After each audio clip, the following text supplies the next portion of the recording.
এটা যদি কোনো ফাইনাল ম্যাচ হতো, বিপরীতে দলটা যদি ভারত থাকতো, তবে আম্পায়ারের এমন সিদ্ধান্ত দেওয়া কঠিন হয়ে পড়ত। বাংলাদেশ দক্ষিণ আফ্রিকা ম্যাচে আম্পায়ারিং প্রসঙ্গে ক্রিকেট বিশ্লেষক সাইমন ডুল এই মন্তব্য করেছেন। Just imagine this happens in a final and let's say India are on the wrong end of that in a final. শুধু সাইমন ডুলই নন, ভারতের সাবেক ক্রিকেটার ওয়াসিম জাফরের কাছ থেকেও এসেছে বিরক্তি। আর বাংলাদেশের সাবেক ক্রিকেটাররাও এমন আম্পায়ারিং নিয়ে হতাশা প্রকাশ করেছেন।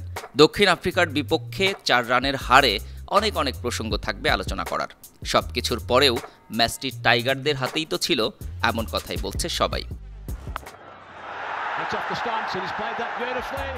কিন্তু এই ধরনের লো স্কোরিং ম্যাচে আম্পায়ারের ছোট সিদ্ধান্ত অনেক কিছু বদলে দিতে পারে, যা ঘটতে দেখা গেছে এই ম্যাচে।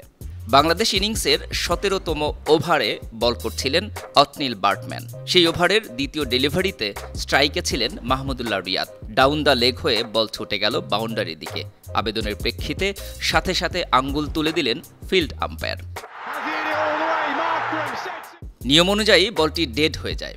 রিভিউ নিয়ে দেখা যায় স্ট্যাম্পের অনেক বাইরে দিয়ে চলে যেত বল, যেখানে লেগ বিফোরে আউট হওয়ার কোনো সুযোগই ছিল না। আর বাংলাদেশ এখানে 4টি রান মিস করে। শেষ পর্যন্ত ওই 4 রানেই পরাজিত হতে হয়েছে নাজমুল শান্তদের। ম্যাচ শেষে সংবাদ সম্মেলনে আম্পায়ারিং নিয়ে কথা বলেছেন তাওহিদ হৃদয়। ম্যাচের গুরুত্বপূর্ণ সময়ে তার নিজের আউটটিও ছিল আম্পায়ার্স কলে দেওয়া সিদ্ধান্ত।